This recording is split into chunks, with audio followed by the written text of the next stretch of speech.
What's up, everybody, and welcome to the Mint City Soccer Show. I am Corey Yensko, joined by David Gussler. How you doing, David? Good, buddy. Good. How are you? Doing pretty well. It's a Wednesday night. Let's see what else. It was colder today than I wanted it to be. You're not in a hotel anymore. You're back with the scarves. That's good. For those listening at home, he's back in his native habitat.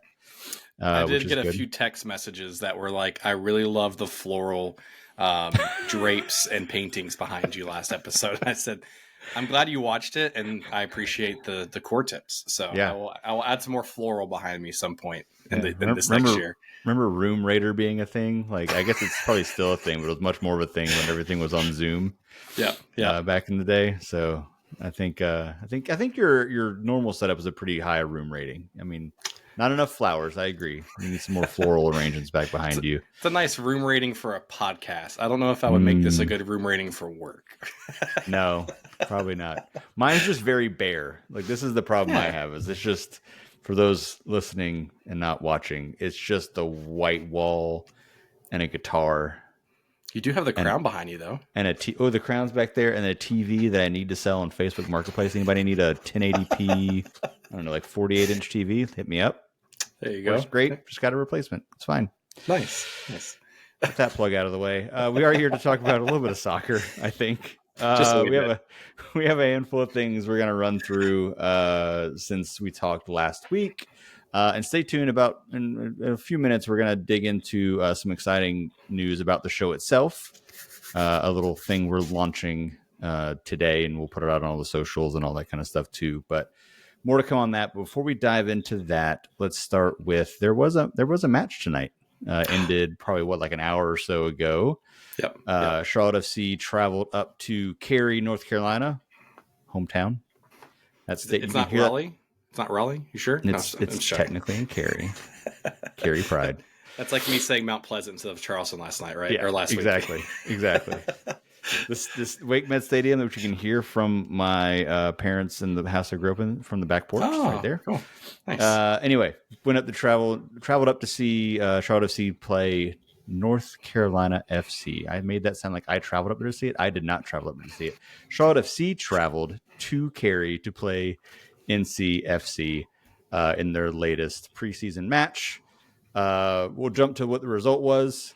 The Crown lost 1-0, which, I mean, obviously you don't want losses, but it's preseason, and let's take a look at this starting lineup to kind of put in perspective the types of players you're putting out there. Not to knock NCFC. I mean, good for them. I mean, get to play an MLS team at home and grab a preseason win. That's a great result for them. Hopefully they had some fans there, had a good time. But our starting 11 was Vargas, Toklamati, Tavares, Bender, Koulibaly, Gianni, Ream, Privet, Tuiloma, Byrne, Bingham. So some starters in there that you might see, maybe like two. Yep. Two. Yeah, I'd say three. I guess you'd say three starters out of that group, most likely.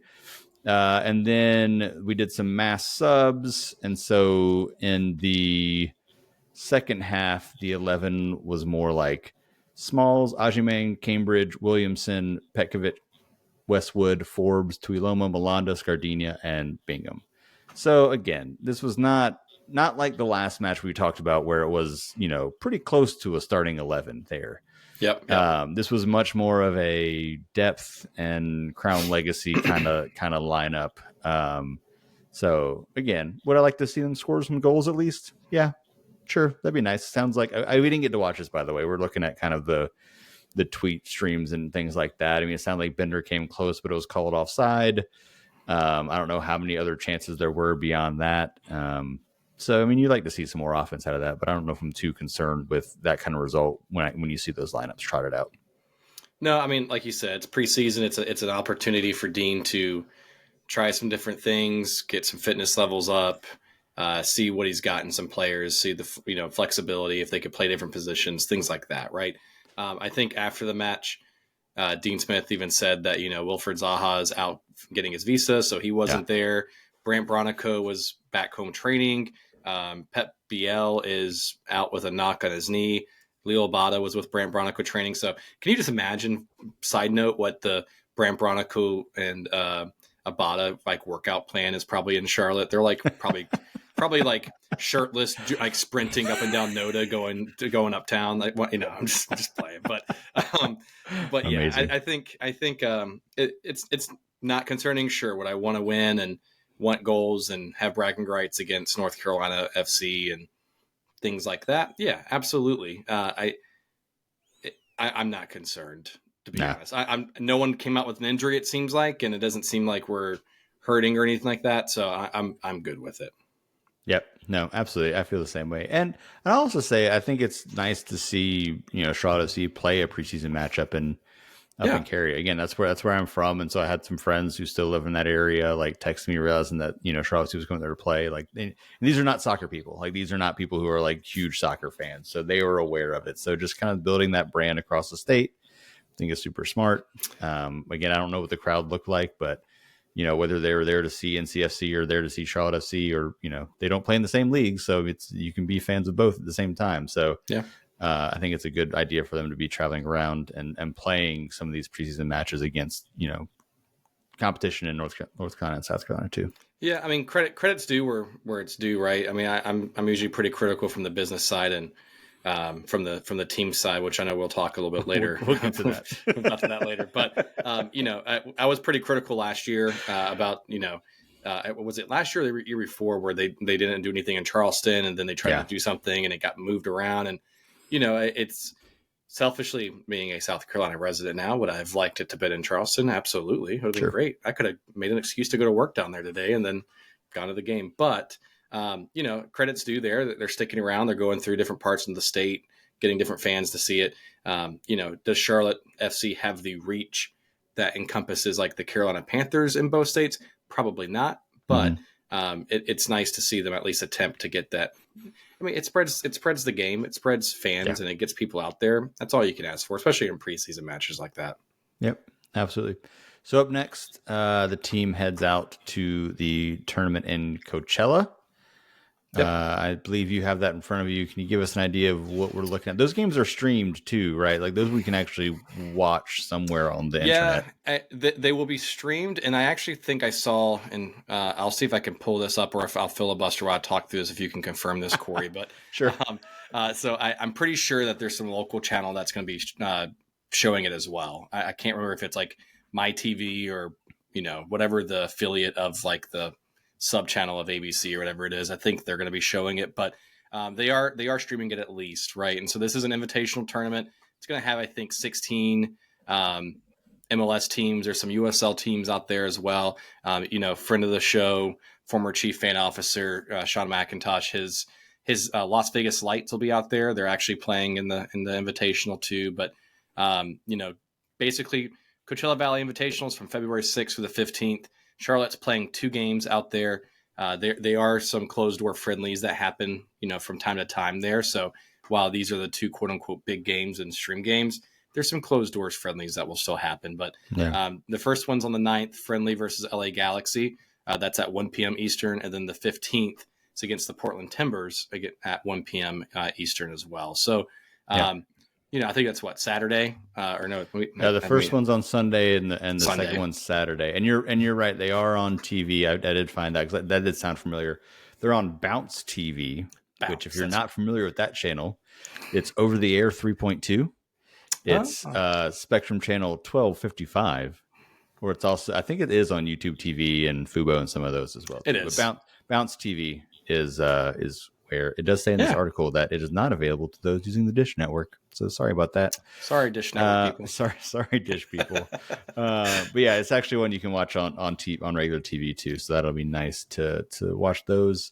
And again, I think Coachella is always an interesting one. It's, the last little run before the real season starts. I mean, we'll play Portland a week before we match up against Seattle. So sure, a real chance to kind of see where the team's at that point. Should have kind of the full contingent of people out there and see how we match up against some teams. So always interested in seeing how those two play out. And don't quote me on this. And like, if you guys tune in on the 9th and or streaming this and I'm wrong on this, please don't text me and say, please, you're wrong. Please. You can, if you want, I'll just won't respond. But like, I'm pretty sure that you'll see some more starting minutes from some players as they're getting closer to match fitness, and Sure. maybe get some, closer to the starting 11. Like I know we haven't really seen Kalina play that much in these preseason games. Like I know Mark's played recently, Brigham played today. And so Kalina might get some more minutes out there, that kind of stuff, just to kind of get them in game shape and leading up to the, first match against Seattle. Like you said, it sounds crazy, like 4 weeks away from now. So, so they ramp up in Coachella for 2 weeks, and then they're right back on the travel. So it is kind of nice. And I don't know if they'll do this or not, but I guess it makes sense. They're already on the West Coast. They may just stay out there, maybe, right? Kind of get acclimated and get used to it. So maybe we can do some internet sleuthing or media stuff and find the answer to that for us. So, I think you make a good point. It really is a week between that tournament and the season opener in Seattle. Yeah, I wouldn't be surprised to be fully acclimated to the West Coast time, especially because that match is at 10:30 p.m. our time. Which like sucks, it's not even like an afternoon match for them. Like it's a 7:30. So I wouldn't be surprised if they just keep them out there and let them acclimate. But that's a good shout. So yeah, check those matches out. We will recap them as they happen on our episodes here. But some good stuff there. I'm gonna be a walking zombie on that first game, Corey. Man, I'll tell you what. 10:30 kickoff. Like it's gonna be done at like midnight. It's past my bedtime, man. Yeah, 10:30 is my bedtime. Like that's actually like, you can on your iPhone set the thing where it like turns your stuff off and like tells you to go to bed. Like mine's 10:30. It actually does it at 10:15. So I in theory am in bed at 10:30. Oh yeah. So you can wind down. Bedtime. Yeah, my wind down exactly is at 10:15. So this is gonna be a real struggle. I don't know if I can drink beer because I'm gonna make me sleepy. I need to drink like coffee or coffee beer. I don't know. Four Loko, is that still a thing? We'll figure it out. It is, but it's not the same as it was when we were kids. So okay, good to know. They tried to make it a little bit healthier compared to what it was. But maybe we'll get you some sleepy time tea from the Westwood Tea Gang for the show or something like that. The sleepy time tea will make me sleepy. You don't want me sleepy. That's okay. We'll figure it out. All right. Are we doing a live show around that? Have we talked about that? Am I breaking this on the episode now? Breaking it and teasing it. Okay. We're teasing it. We will be doing. I'm not going to share all the details yet because one, I think we still need to finalize some of the agenda and stuff like that. But we will be doing a live show. We did it last year. We did it. We've done it every year so far. Yeah. So we did a little kickoff live show before the season starts. We'll be doing it before the first game, and be me, Swift, you. Hopefully you're there because I know it's past your bedtime. But we'll be doing something. So stay tuned. We're kind of teasing that a little bit, and we'll be on location. So have a pregame show, maybe even at halftime. Come back in and tune in, and maybe get some fan questions over there. Be fun. Yeah, that'll be good. All right. So if it doesn't happen, it was a plan, and we screwed it up at some point in the process. So yes, that is exactly the plan. All right, let's talk about another thing that we're just going to launch with a little more preparation than how I just launched that.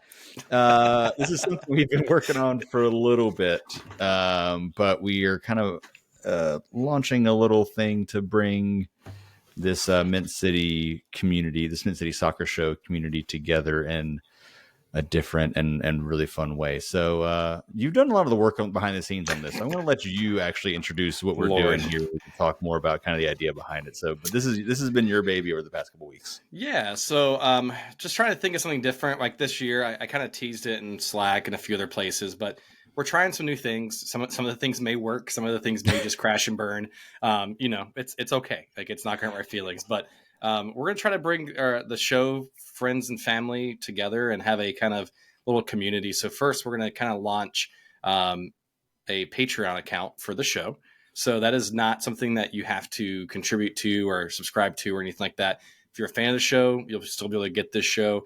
It's just a little something there to kind of, if you want to contribute to the Swift Insco Gusler Fund to, if we ever need to upgrade some microphones or, buy some beers on a live show, something like that. Trust me, it's nothing crazy there, but you can kind of go on our Patreon account. There'll be a link here for on the show, and we'll share it on socials after this episode's live, but you can subscribe to us there. It's just a little monetary kind of donation to kind of go towards that.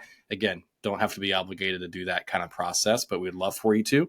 But if you do that as kind of a little thank you, we're going to have a little, I don't want to say secret community, but kind of an exclusive. I like secret. Secret. Yeah, it could be a little secret community, but we have our own Discord server, and then we've got some friends on the show already in there. But it's just gonna be an opportunity for fans of the show, fans of Charlotte FC, to kind of come together.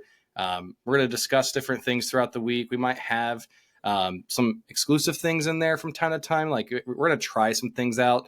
Like I know we were talking offline, but we might do some soccer and coffee exclusive stuff in there from time to time. Can't guarantee it. Can't tell you that it's always going to be there. We'll try it, see how it works, and kind of go from there, right? We might have some.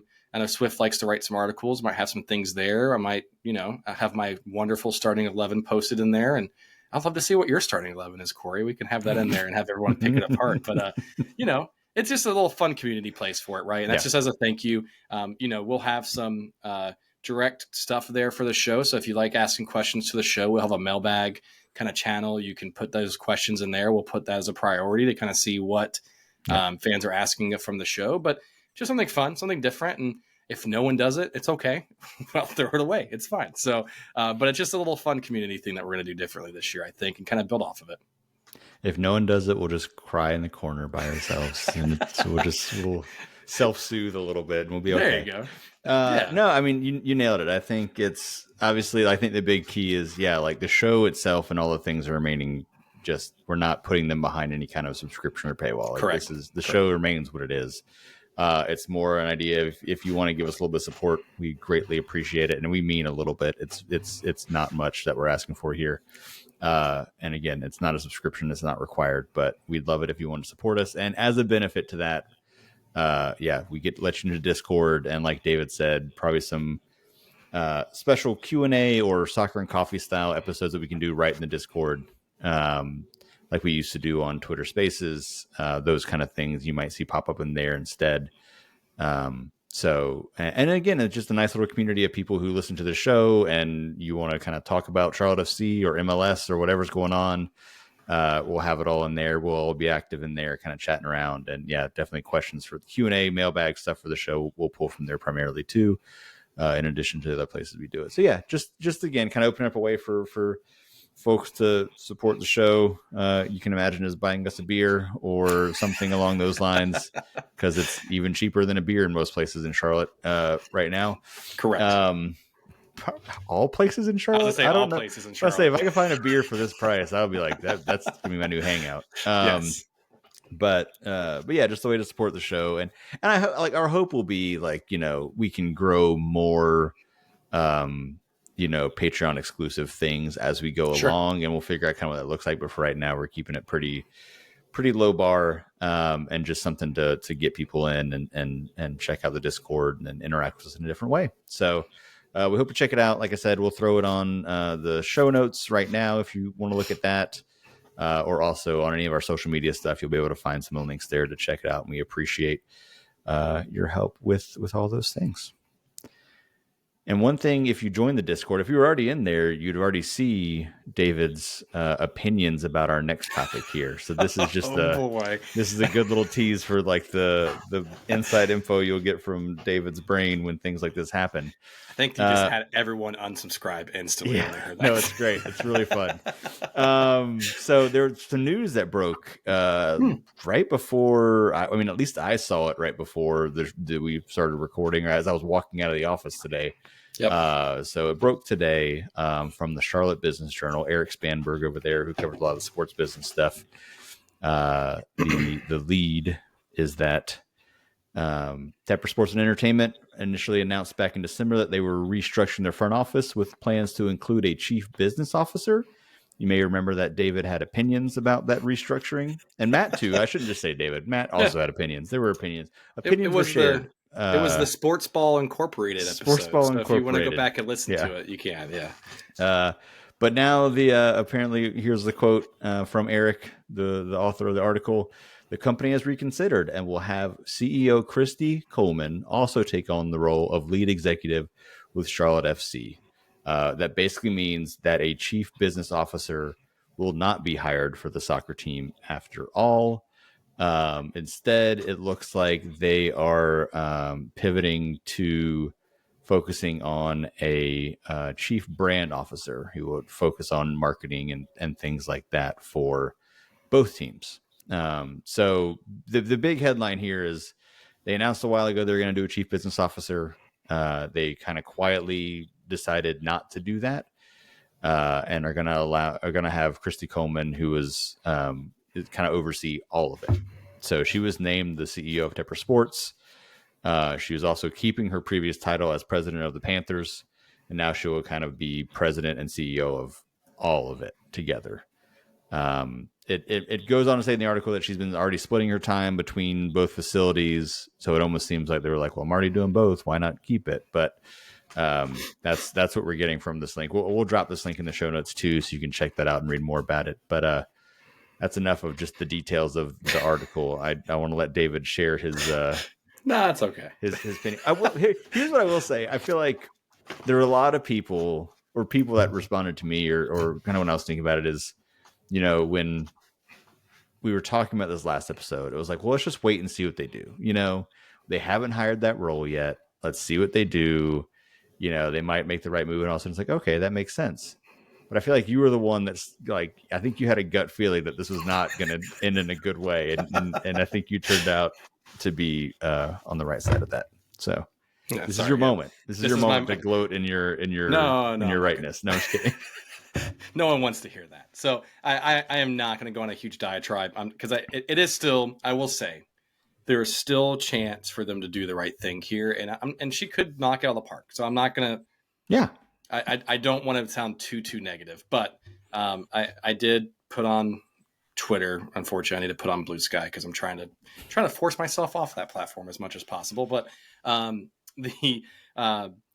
the breadcrumbs there and the behaviors over the past 3 to 4 years from a business side to me is just not aligning. And it's for me, it's concerning as for a long term, just because and I will say team does have some goodwill. The team has done some good things. Like they do the mini pitches. They did establish a really great relationship with supporters and fans in the show. And, shows like this, like they don't have to do things. And the fact we had Zoran come on our show twice in the past 2 years is crazy to me. But, things like that, like they do listen. They have shown the ability to listen to fans and, be reactive from that perspective. But over the past 12 months or so, I don't know. To me, that just screams like indecisiveness and indecision for a multi-billion-dollar company to have a press release sent out the week after Thanksgiving that the current team president's contract will not be renewed and that they're going to be creating a new chief business officer who will report to the new chief revenue officer who will report to the new CEO, who is Christy, right?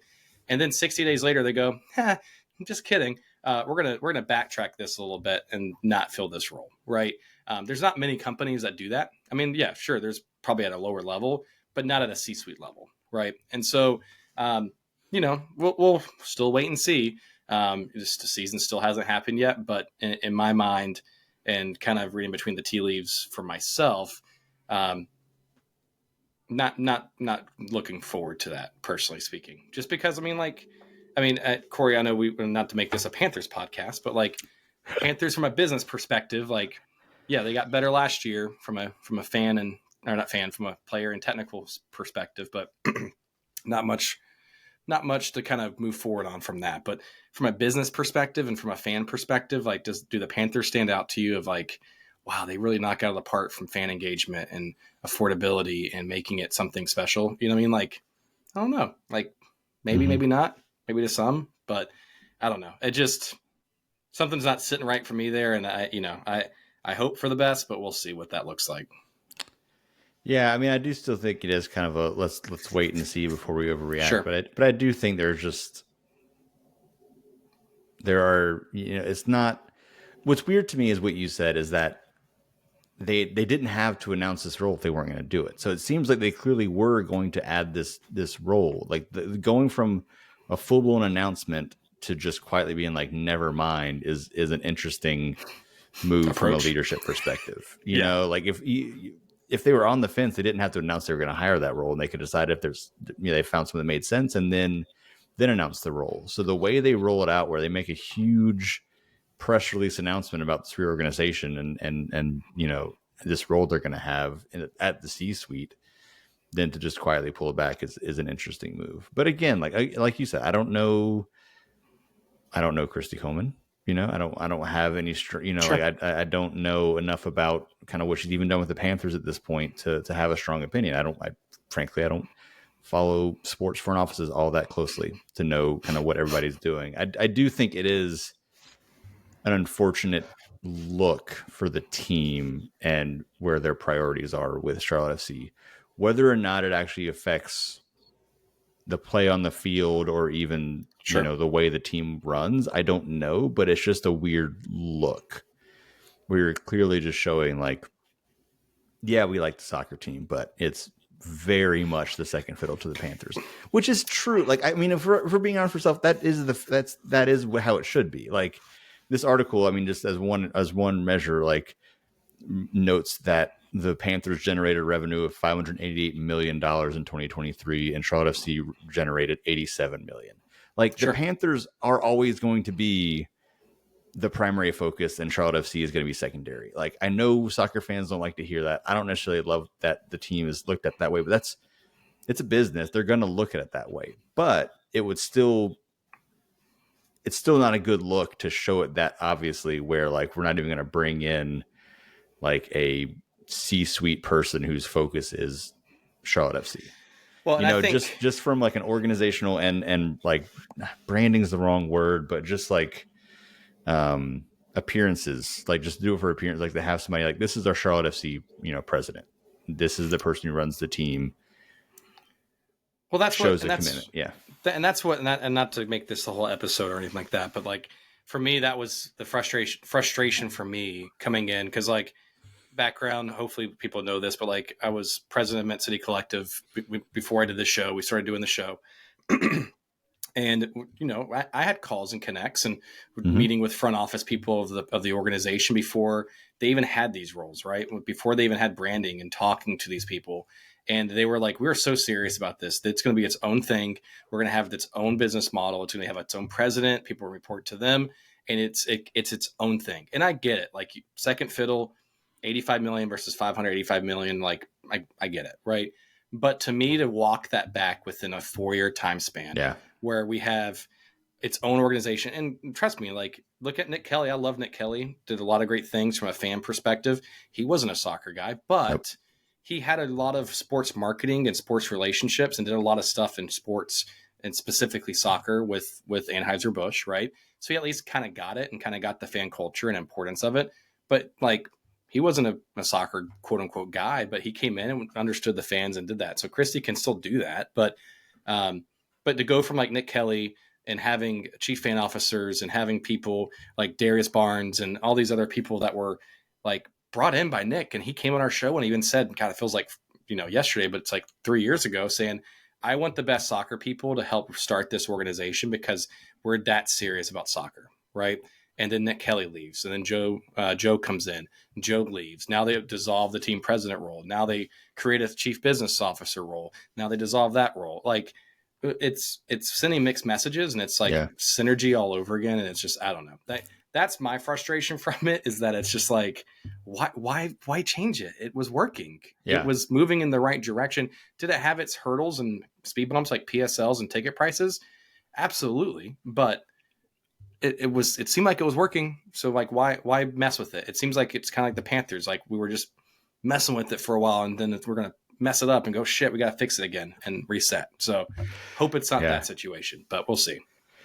Yeah, and to your point just now, and back to the sports ball episode when we talked about it, like like to be clear, Joe LeBou, unless I'm mistaken, was not a soccer guy. Nick Kelly, not a soccer guy. So it wasn't like we had these soccer guys in that president role, but at least their job was the soccer team.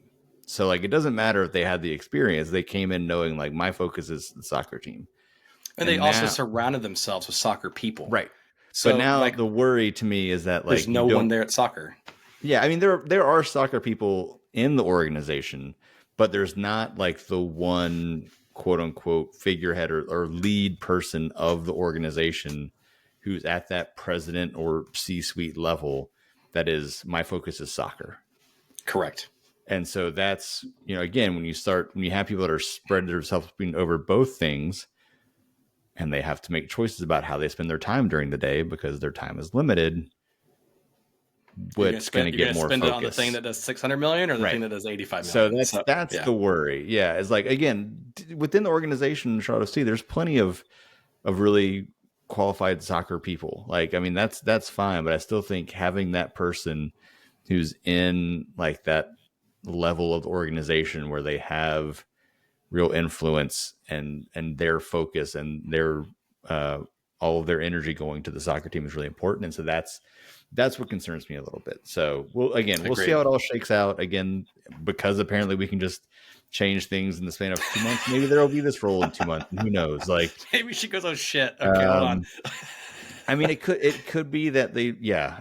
I don't know. We'll see how it actually goes during the season. But I will say one thing I noticed in this, and I think it came out earlier too, is the team did confirm that they are hiring a fan liaison to work with supporters groups. So not quite the chief fan officer role that Sean McIntosh had, but a similar type of person within the organization who's supposed to be working with supporters groups. I don't know if you know any more than that about it, but I mean, at least they are keeping that role in some kind of way. I don't know if it'd be quite the same as the way Sean did it. Yeah, so Um, I can't I don't know all the details from it because I'm not in that world anymore. But I will tell you, when I say this, please don't. I'm not trying to say poorly. That's kind of the bare minimum expectation now with most teams is to have yeah, some kind of liaison between supporters because like you don't you don't need someone like me that was running a supporter group going straight to the president of an organization being like, hey, can we talk about these drums? You know, yeah, like that's not worth their time, right? yeah, But I mean, God bless him, whoever it's going to be, because that is a thankless job. So, so even if it's not quote unquote fan officer perspective, and it's just a liaison between the team and them, like, still, God bless him. I yeah, don't wish that job on anybody. So, good luck. yeah. Yep, absolutely. So we'll see. We'll keep following this as it happens. But that came out today, so we want to spend some time Yep. discussing it here as well. And for the record, I want to be very loudly wrong on that. So, Yeah, and I would be shouting and cheering from the rooftops if I'm loudly wrong. Be like, I was wrong. sure. It's been great. So please prove me wrong, please. Yep, Please. absolutely, absolutely. All right, so let's jump in. So actually, the next thing on our list was also asked by one of our listeners. So I'm just going to jump into the listener Q&A, but start with one that we already were planning to talk about anyway. So the other news that came out this week is Joao Pedro is going out on loan. He is going to, I got to pull it up now. It is, I thought I had it in front of me. It's a Portuguese team. It is a Portuguese team. Oh man, Rio something. Boy, Yep. I should have this pulled up. It's okay. Well, I can filibuster while you pull this up. So the biggest thing for this, he's on loan for 6 months or 6 or 7 months until August. So at least until the summer window. So does that give you enough time there, Corey? You're there it is. Rio Ave. I'm gonna guess it's Ave. Rio Ave. Got it. So yeah, he's going on loan for that. So the question from Russell is, with Joao Pedro out on loan, what is the plan for backup at left back and right back? Which, I mean, basically, this is what we were talking about last week when we had Yep. our episode was, that's the weak spot we see is, like the starters are all there, but there's not a whole lot of depth on the defensive line. Like, what are we going to do to bolster that a little bit? And one of the few like solid backup contenders I felt like we had on the team was Joao Pedro. So him being gone starts to make me wonder, like, all right, what's the plan here? So that's Russell's question. I don't know if I have a good answer for it. I mean, I guess I would hope, and I don't know anything for sure, I would hope that there is already something in motion to bring in left back, right back, probably as a depth piece, but maybe not. I don't know. But like, it's hard for me to understand why you would move JP if you didn't have someone lined up to come take one of those spots, because that makes us very, very thin at those positions. Yeah, I mean, you're exactly right. Like reading the tea leaves or going through gut here. I mean, I'll use all the sports cliches as much as I can. It is truly something I think to say, like there's something cooking behind the scenes, because they did this for him to get minutes, right? And that's what Hmm. even Zoran said, like Sure. this gives him valuable experience, gets him minutes, keeps him in game shape. So that way, when we need him back, he's ready to go, right?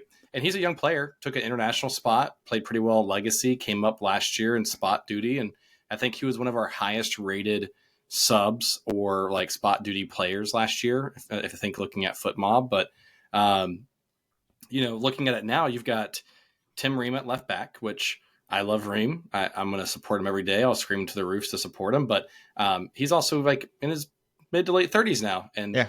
we're not going to expect him to play MLS season, Leagues Cup, Open Cup, MLS season again, and start 90 minutes. You know what I mean? So I just, to me, there's got to be something cooking behind the scenes. I can't confirm that or anything like that, but you would hope so, that there's some kind of depth piece or veteran coming in to kind of just be a spot fill while we wait for JP. Now, the interesting thing is that they have it till the summer window. So it kind of gives them flexibility for when that summer window comes into play, that they could either bring them back, extend it. Maybe they sell some people. Maybe they bring some people, not saying Melanda, but like maybe they sell Melanda and then they bring people back, and who knows? We'll see. Yeah. But yeah, I mean, it is interesting, and it all makes sense. But again, thinking about it from, this is now 3 left back or right backs we've let go in the Yeah. offseason, and all of them made sense. I mean, I'm not mad at any single decision.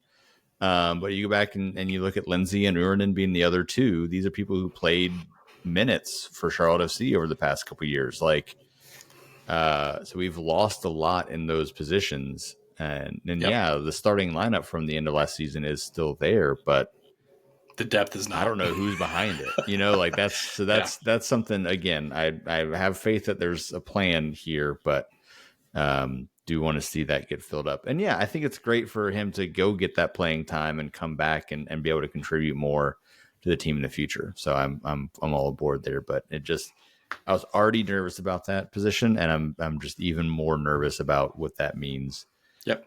Especially on a team that built its whole identity from being a strong defensive team. That was our strength, and then we just built the offense on top of that, and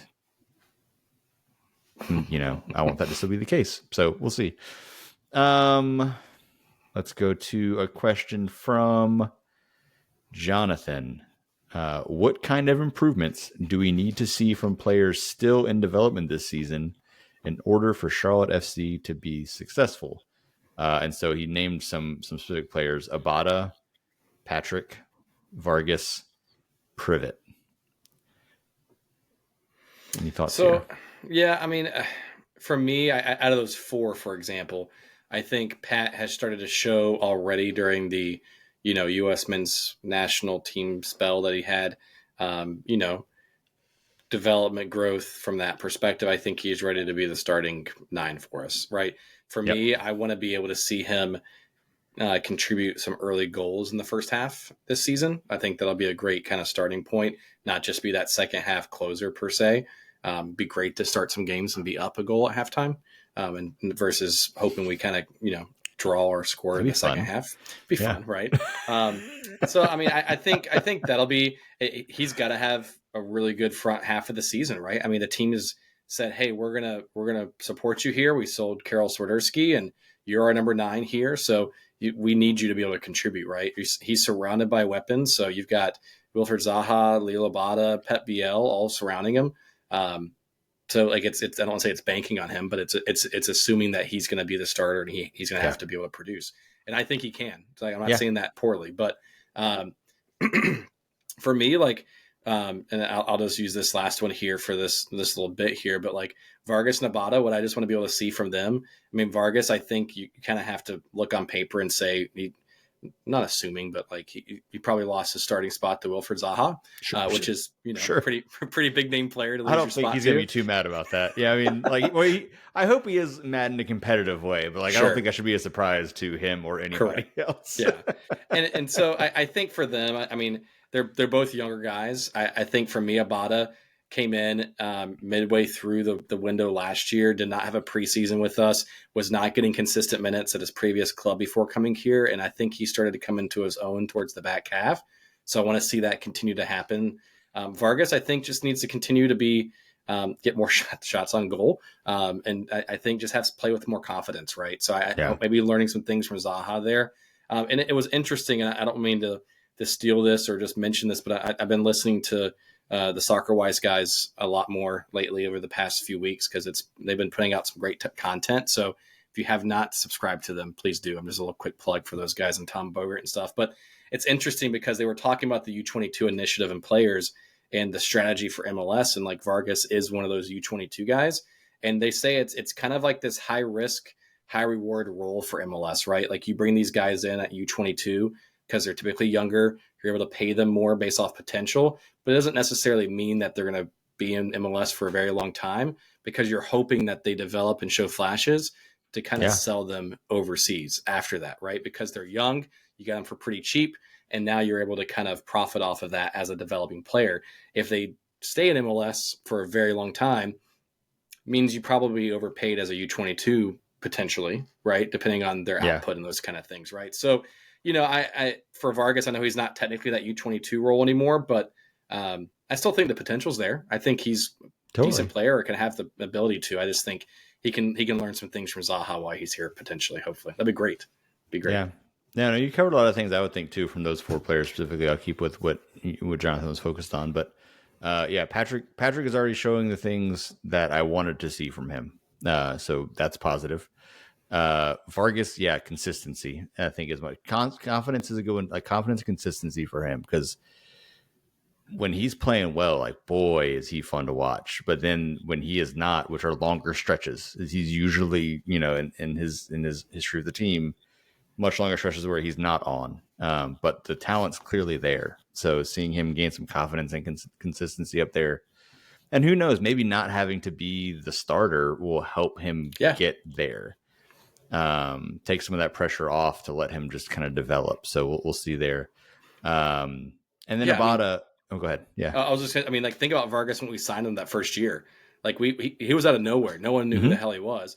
I still remember to this day, a fan, like it was right after I think we either fired MAR or like lost a game or something like that. We signed Vargas and they put this little hype video out and someone was like, wow, that's great. Who the hell is this guy? And it's like, give him time to develop. I think he got thrown in there pretty quickly last year because of some of the flashes the year before. And I mean, he's still a young guy. Like he's what, 22, 23, 24 years old. Like give him time to develop. And I think he's still going to be a good player for us. Yeah, agreed.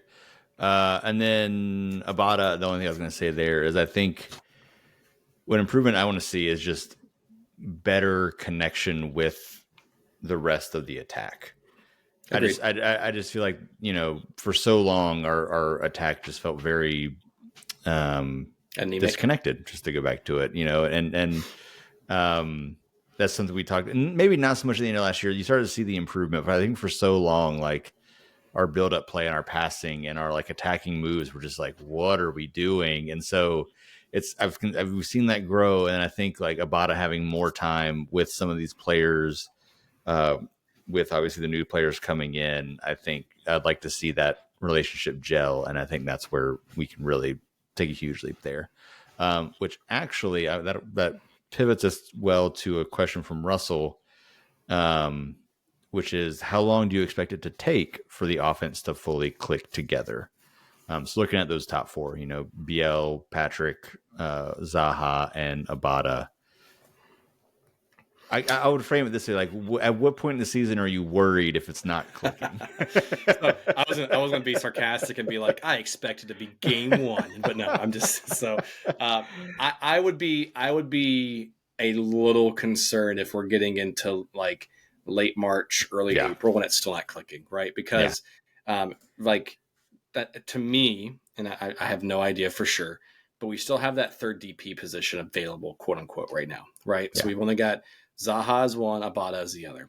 I think the team is looking at it as we're going to kind of bank and save this third DP for the summer. So that way, if we need to make a run or upgrade a position to really take us over the edge, we can bring in that third DP to bring that in, right? Versus spending it now and hoping it works out. And then say the season crash and burns, now you're stuck with 3 DPs, right? Right.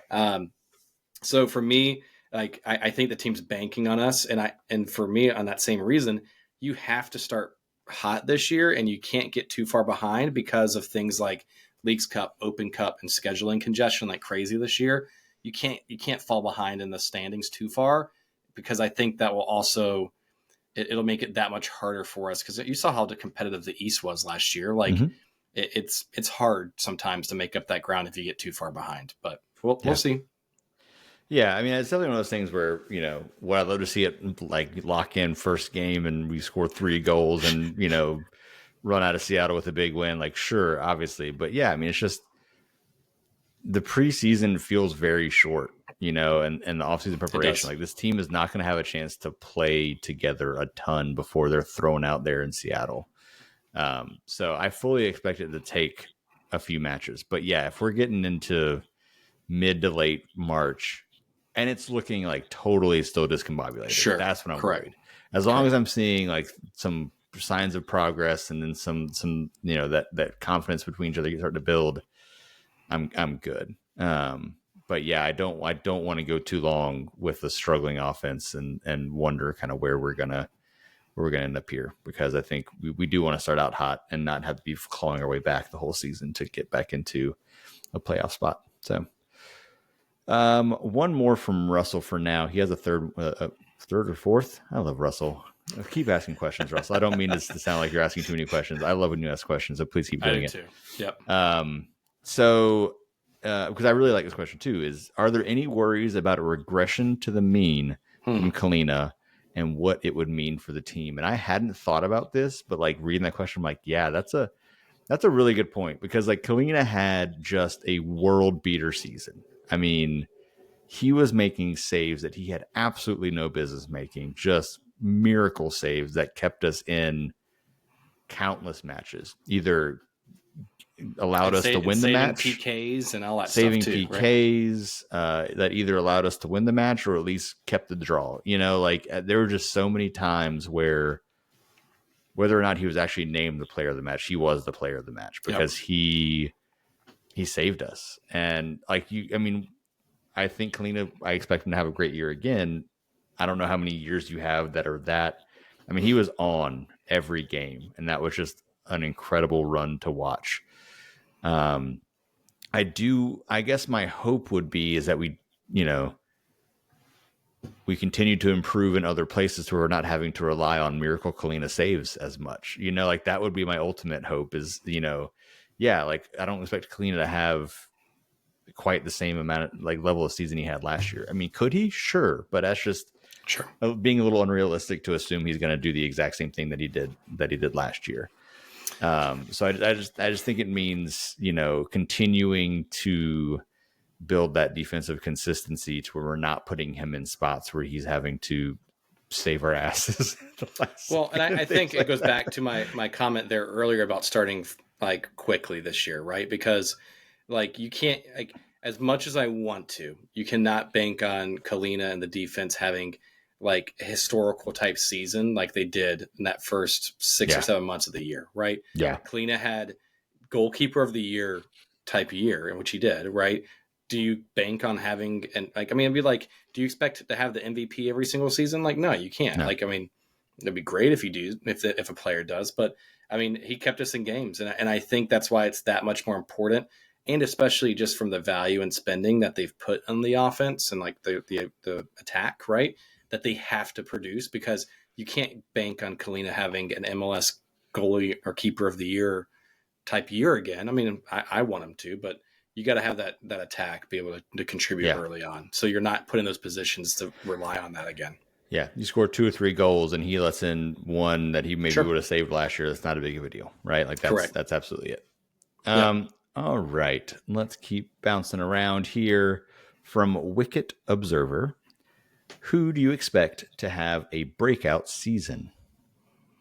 I I want Wilfred Zaha to have a breakout season. So I just was going to because, ask if he counts for this question or not, so but I I'll was gonna. take it. Sure. Well, he'll also count as like newcomer of the year or something like that. Yeah, Like it's you know what I that's mean, my like favorite thing.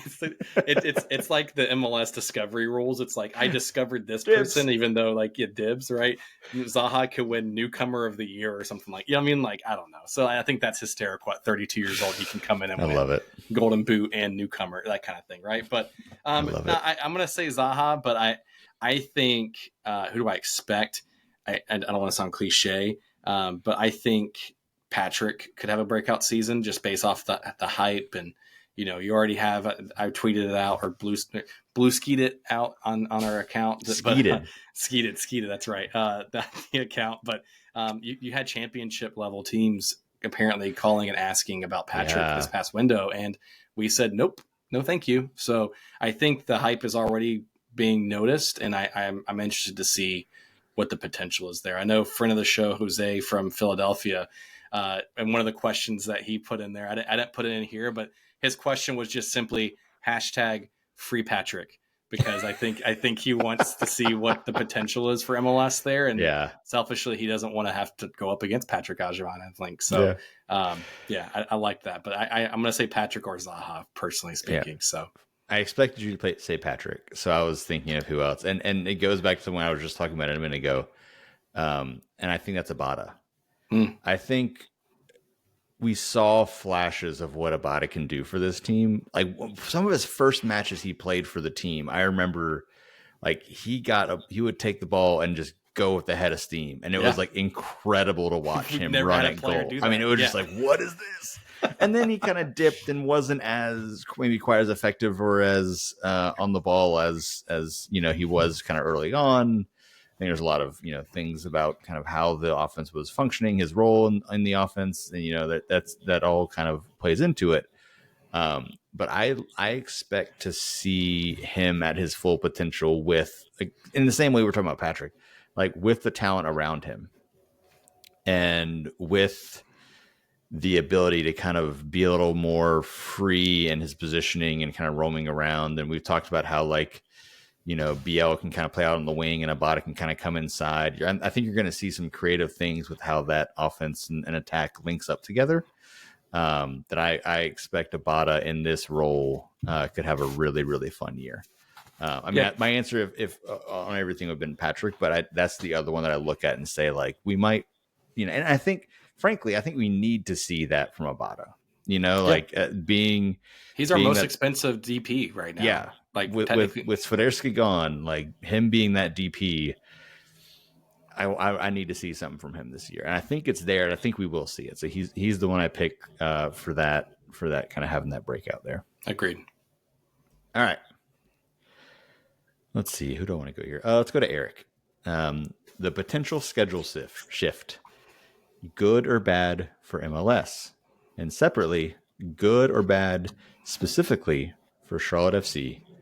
And then he added, is the summer heat a home field advantage? It's a lot of questions at once. I'm just going to throw them all at you. So I'm going to try to answer this somewhat quickly on this, because I have to laugh, because side note from behind the show scene here, we're going to make this a short episode, and here we are still Classic. going every time, right? But it's okay. We're having a good conversation. Like, we don't have much to talk about. Oh, all of a sudden 55 minutes have gone by.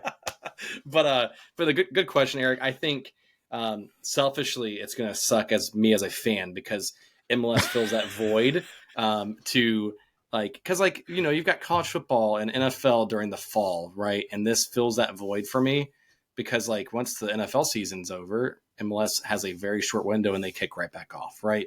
So, like, for me, it just helps me with my sports addiction from that perspective. Now, I say that the fat guy in me is going to be really excited that we don't have as much, like, July 25th, 102 degree hot summer games inside the stadium from that perspective. So, to answer the original question, I think it would be ultimately a good move from a business for players perspective.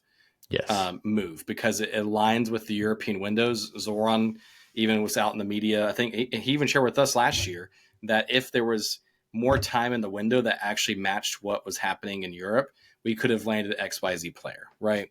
And I think that would help with that perspective. I do worry from a business perspective of MLS competing against NFL, I guess NHL, NBA technically, and then also college football, especially in the South, because Yes.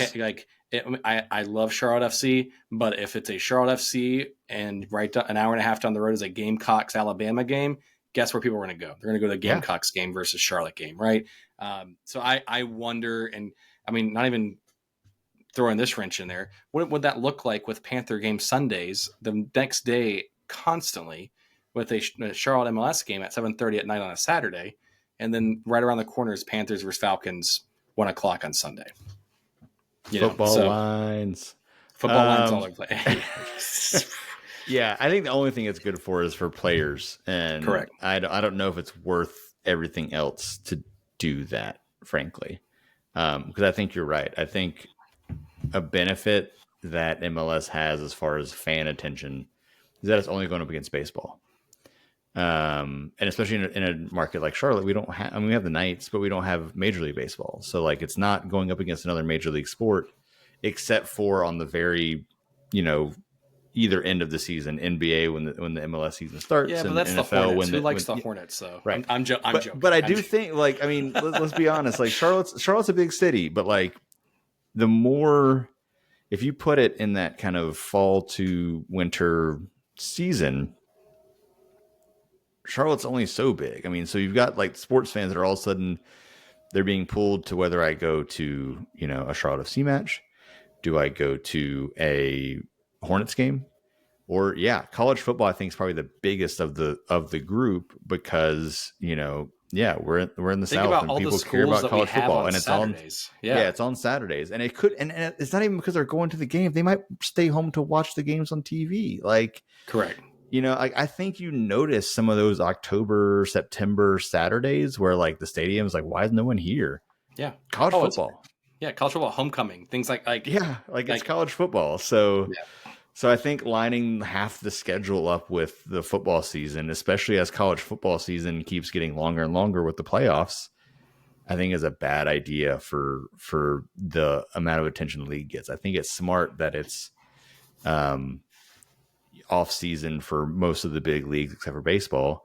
And that way you get more eyeballs, you get more attention, you get more fans who will turn out because it's something that fills the sports void because they want to watch sports and there's not a whole lot of options in the summer. And I think, I just don't think the player benefits are worth that trade-off for the league. But like, I guess like in my mind, like, can you just not extend the window by another week or two if that's truly the concern? I mean, they need to line up the windows better. Yeah.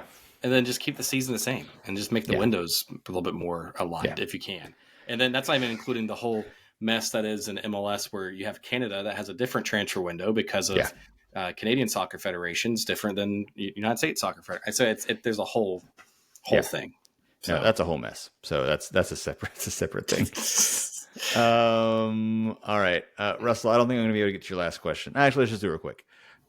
Is there such thing as owning too many kits? Yes or no? As a person that has kits lined on his wall, no. My wife would argue and say yes, though. No is the correct answer. All right, now let's go on to we got a couple more. I'm going to combine two questions. Okay. Dan Wilkes and Bill asked very similar questions. I'll read both of them separately, but I think it's kind of the same answer. So from Dan Wilkes, he says, in your opinion, what single thing can David Tepper Sports and Entertainment, I guess is what DTS stands for, do to invest in or improve the supporters' match day experience? And Bill similarly asks, if you were David Tepper for a day, what do you think the team should do this year, apart from what happens on the pitch, to sustain and improve fan experience? And he kind of adds this, second question of what are they likely to do? So what would you do, and what are they more likely to do? So overall question is, support fan experience. If you were king for a day, what should the team be doing?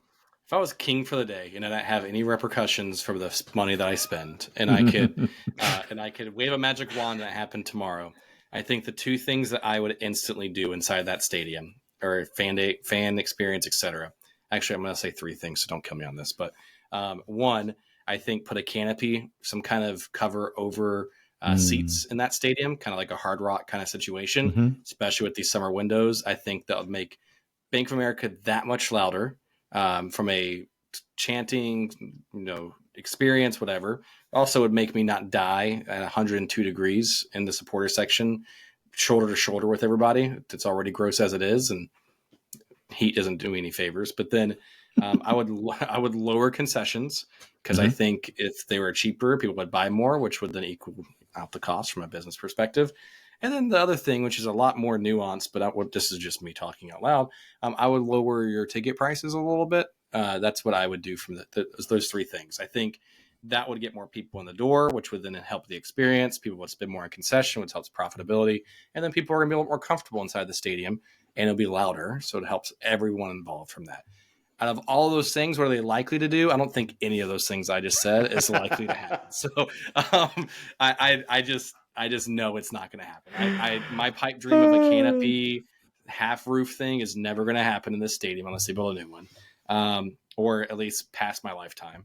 And then tickets, that's a whole nuance thing. Probably not going to happen. And concessions, I would loudly be wrong. I would love to, but I just don't ever see that happening with their current infrastructure, personally speaking. So, Yeah, I mean, one of mine, I'll just throw it out there too, was lowering ticket and concession prices. Even if you're just looking at like single day, like single game tickets, take out mm-hmm. the season ticket rates and all that. Like, if you want to bring people in, making those single game tickets like real cheap. And I know they do that. I feel like they do that for some matches when they open up the Upper Bowl Yeah, and they do. things They like do the that. $15 ones, but it's only like 100 or 200 tickets, and Yeah, it's like like I want the $15 tickets to be like basically any single game tickets they have available for the week coming up, $15. Like, yep, just get people in the stadium, get them in the seats. Then they'll go buy the concessions and they'll buy merch and they'll buy other correct. things. Just get people in the stadium. Make it an affordable, fun thing where someone on a whim will say, "Hey, let's go watch some soccer today because the team's playing. We got nothing else to do on a Saturday afternoon. It's $15. It'd be a great It's time." literally why I go to any baseball game is because hey, it's Yeah, super cheap and it's nothing to do today, so let's just go. and then And you that's spend $50 on beer and hot hot dogs and dogs and beer. stuff. Correct. Like, whatever, it's fine. Yep. That's one. So I just want, yeah, I agree with you on that one. We've talked. I feel like we talked about this on the show at some point. I would like, because one thing I think that's lacking is some elements of the supporters culture reaching the rest of the stadium. So it's one place that's really worked is with the posing in the beginning and doing the jump, like that's been awesome. But Yep. like, I want there to be at least one point in the match where the whole stadium is singing together something. Probably Black and Blue is the most obvious choice, but like each match, whether it's the same song or you rotate songs, like you pick a supporter song, you put the lyrics up on the video board, and whether it's opening into the second half or you pick a point in the match that makes sense or pregame or something, and you get everybody in the stadium singing it. And then, Yep. like, once people know the words, 'cause I think that's 90% of the battle, people don't know the words. They hear the support group singing, but like, what are they saying? Um, and it becomes more of a, like, you get that full stadium Yep. singing moment. And then, like, when they hear that, because if you rotate songs, if they hear that song out of context, they'll be like, oh, I know the words to that one, so I'll sing along with it too.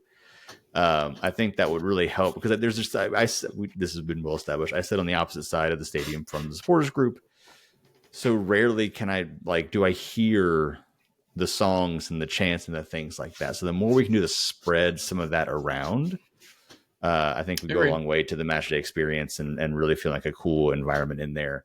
Because I still think the jumping up and down before the kickoff is one of the coolest things, and just like people, I love turning around to do that, and the people beside me are like bought the tickets second market, and they're like, What the hell's why is going this guy on? turning around to look at me? What is happening right now? But it's like they get into it, like they it kind of becomes this fun Yep. thing. And I think the more we can do to like have these like unified fan experiences in a way could go a long way.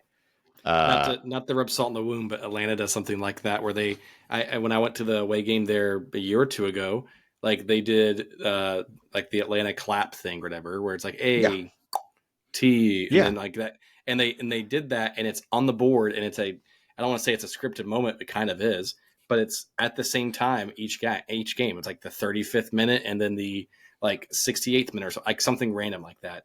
But they all know it, and then they all pick in because it helps them understand. And then the drums are cued on it, and it helps from that perspective. Yeah. So I agree. That'd be great. And don't overthink it. Like, I mean, it's fine to do the things before the second half where we did, fight for your right to party at the end of last season, and that was kind of like there's a CLT moment in that. Like, but that's almost like it doesn't have to be that complicated either. Like, that's fine and good, but like literally just like let it be one of the songs that are just already sung, just to let people know what the lyrics are, because I don't think they know them. And I know there's the QR codes. No one's scanning the QR codes. No one's doing that. Like, just put the lyrics up on the screen. Anyway, all right. Third thing, I want Sir Minty to parachute out of a helicopter with a game ball before every match. Yes, I need him to do that. It'd be great, fantastic. Do you think it's likely to happen though? Yeah, that's the one that's most likely. It's just stupid enough that it would work. Have him fly down, and then maybe you have like a big giant goal in the center, and then he's just aiming for it, and then he's the ball going in the goal, and it scores, and fireworks go off. Exactly. Look, that's all we need. Pepper, you can pay us later. It's fine. How much is it to fly a helicopter every single game? Probably a lot. Probably a lot. Just have him like zip line down from the top scoreboard. Zip line would work too. Yeah. Then go right into the goal that way. Yeah. And everyone go goal. There you go. God, that would be so much joy. Last week we had the sweet tea and the straw hat idea. This week we have the Sormenti and the goal idea. So we're just pumping them out. The goal part really makes it. I hadn't thought about that part. Putting a big goal in the field and having Sormenti fall into it would just be perfect. You have streamers go everywhere and fireworks shoot off, and God, it'd be great. All right. This last question, I just like this one because it's just funny. Chris asks, let's say hypothetically that you ordered a Patrick Agyemang U.S. men's national team kit and mistakenly had it numbered 07 instead of 7. Hypothetically. Oh, no. Would you go through the process of returning it for a refund and then reordering it the right way, or keep and wear it as a testament to your stupidity? Hypothetically. Of course. He ends the question with. I like this question. What's your thoughts? I mean, I don't know. I like quirky things that get messed up like that. Like when I get like trading cards and things like that have like misprints or cut corners, things that are wrong. There's a market out there for weird things like that get messed up.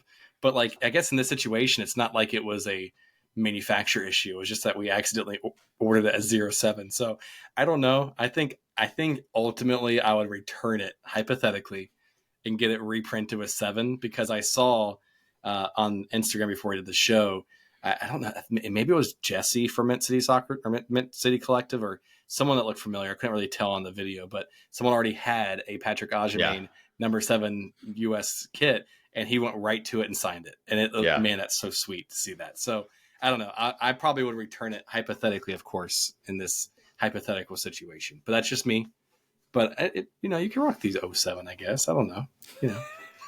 Add an extra 0 and then make it sound like it's on purpose. 007. License to score. No, I mean, I think. Well, here's my question. This is where I get into technicalities.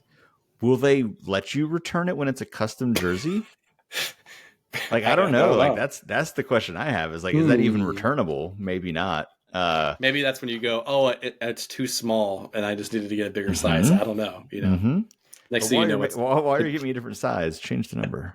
Yeah. Next thing you know, it's being resold at Marshalls or Home Goods or something like that. Yeah, exactly.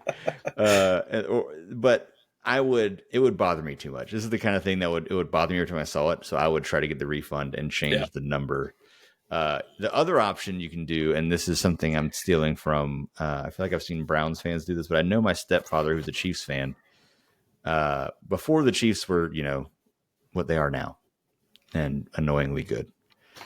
Back when they were terrible and couldn't keep a quarterback for any length of time, he, instead of buying new quarterback jerseys, would just use like white masking tape to like change like an 18 to a 0 and then like rewrite the name at the top. I can't remember. There was I wish this is a better story if I can remember the players, but there was some quarterback situation where like the number was close enough and the last name was close enough that he could literally like use some tape and adjusted the jersey to be their new quarterback. So that's the other thing. You just like take some, I don't know if it's a white jersey or which color you got, get some tape, just like wipe that thing out like it never happened. I would still return it though. Hypothetically, of course. But Hypothetically, yes. of course.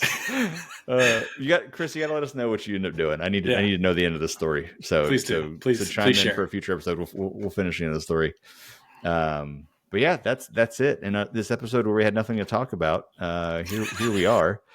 So like we said earlier, please, we'll put all the links out there. Check out the Patreon. Join us on the Discord.